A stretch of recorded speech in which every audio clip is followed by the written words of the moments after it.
Originally, I almost dinged the score on this one due to its lengthy setup.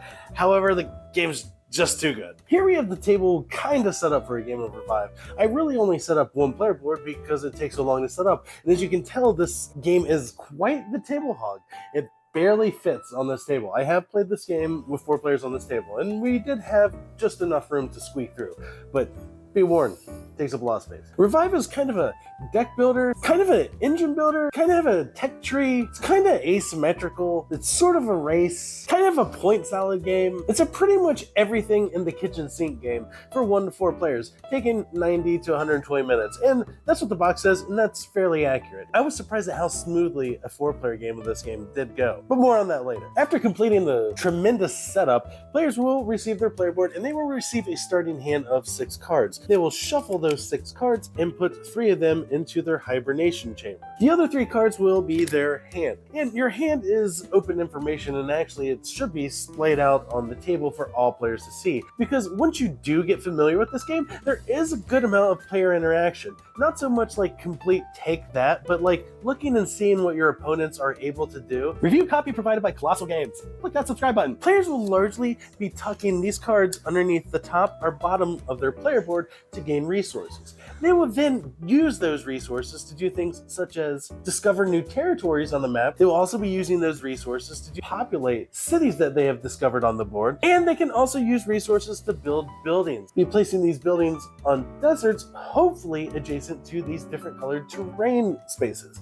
On a player's turn, they will get to perform 2 actions. The rulebook suggests using these brown cubes, or as we call them, poop cubes, to keep track of your actions. So if I were to play a card, I would place a poop cube there, and then if I was to activate my little switcheroo, I would put a poop cube there. That is actually quite helpful, especially later in the game. Some of your turns will get quite lengthy. You'll play a card, and then that will give you this, but then that will give you that, and that will give you points, and that will give you a crate, blah, blah, blah. And it could get kind of tricky trying to keep track exactly of how many actions you've taken. And while I do find these nice, they're chunky and good solid wood cubes, I do question why brown cubes.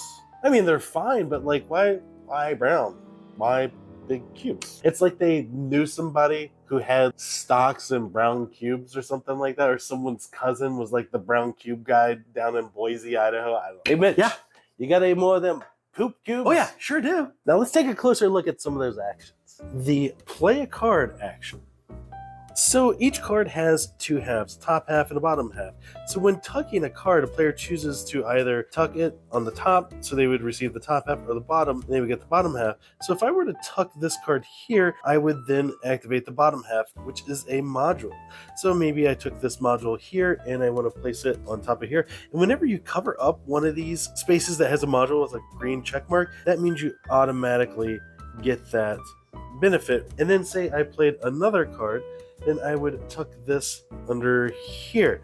Now, since the card I played matches the color of the module, I get both of those. So you can really beef up some of your action slots, which is another thing that's exciting because there's more than one way to skin this Revive cat. You can either try to beef up one card slot to be like this really super awesome turn, or maybe you could spread out the modules throughout all of your different slots. So that way every card that you place is a little bit more powerful and you get a little extra something per card tucked. So I get another knowledge, and that gives me a bump on my grade track. So I would look at my little gray marker here, and I would advance it to the next available slot. And since I am touching one of these spaces here, I actually get to remove this token. And I put this token on my advancement track down here, and at the end of the game, I'll score points equal to the smallest visible point value on here. And there's also little perks that you get along the way, like here you get another energy, here you get to take an artifact from the board. Unlocking these spaces is really cool because it allows you to take free actions using your electricity in the middle of the board. You can then place this on there to activate the different slots around them once you unlock them, which is totally cool because you can do some pretty neat combos this way. And if you notice, some of them have like indentations. That's because when you unlock these spaces, you get to pick what technology you want to place in there. So say maybe I'm trying to beef up my modules, then I could take this and click it in there. And then if I had the energy at some point, I could place an energy on there. Now, when you place these energies on there, they stay on the board until you hibernate. When you hibernate, they all get reset and go back to the center, so that way you can use them again and again. And another free action you could take is possibly open a crate that you've obtained throughout the game. What's in here? 2 knowledge. The activate your switch action. To activate your switch, you simply slide this down and then gain a resource of your choice. And that switch gets reset when you hibernate. And it kind of looks like an angry robot gorilla. The explore action. When you perform the explore action, you pay any travel costs if needed. Calculating travel costs in this game is interesting. Say I wish to populate this city. Well, my nearest piece I have on the board is this one here. So I look at my destination and my nearest piece and how many spaces are between them. In this case, there are 2 spaces between them. So I'd have to pay 2 food before I was able to populate that city. So if I was to explore this location, that would cost 1 travel cost because there's 1 space between it and my nearest piece on the board.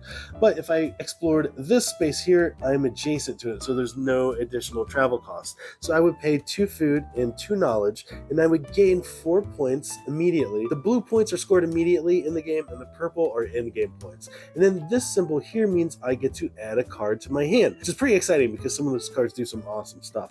So I would then pay those costs, gain those points. I would then flip over the tile. Now I get to decide the orientation. I can either place it this way or I could place it like this. Let's say maybe I placed it like this. Now these water spaces, should you at some point build a building next to one of those water spaces, you gain the benefit that is printed on the water space. However, if you were to build another building adjacent to it, you can only gain that benefit once. Now the opposite is true though for the terrain spaces. Those, if I had a building here and say me or another player was to explore this region and then they place this tile here, I would then get to advance on the gray track because I have a building there. The build action. And when performing the build action, if you're building a small building, you would pay 3 gears. If you're building a large building, you would pay 5 gears. You would then take that piece from your player board and pay any travel costs if needed and build it on a space hopefully adjacent to different terrains. And then again, that's how you advance on your tech tree on your player board. So in this case, I would move up 1 on my yellow, 2 on my yellow, and 1 on my gray. Now, if I had built a big building there, I would actually move up to 4 on yellow and 2 on gray. The populate action. Similar to building, will pay the cost printed on their board. In this case, it would be 2 books. However, if an opposing player already occupies said city, you would have to give each player a book as well. So that sucks. Anyways, you would then get to take the meeple from your board and then place it out on a city, paying any travel cost if necessary. And eventually you will run out of cards to tuck and or spaces to tuck them and resources to spend, so you will then be forced to hibernate. You don't actually have to wait until that point to hibernate. You can hibernate, and that's pretty cool because that resets all your board, that resets any energy that you used on your player board, that resets your switch if you had used that, and it takes all the cards that are in your hibernation chamber, adds them to your hand, and all the cards that you had tucked now come out and they go into your hibernation chamber, resetting your whole board. And you move up on the hibernation track and you get a nice little buff. And the game is over when a player takes one of the last major artifacts. And the player who takes the last one also takes this in-game token for triggering the end game, which is worth 4 bonus points at the end of the game. And these ambiguous xenomorph head kind of looking little guys, these are important in in-game scoring because at the beginning of the game you will have received one of these cards, and these cards will give you bonus points for different things that you achieve during the game, and you will multiply those points by how many of these matching colored artifacts you have. So that's kind of exciting too. While you're playing the game, you're like, man, I'm getting a lot of cards. I kind of want to spam the orange artifacts. And then you see another player at the table take one of the orange artifacts, and then you're kind of like, all right, well, it's on. Maybe I should not worry about getting the cards. Maybe I should try to get the little beaker symbol things then, maybe.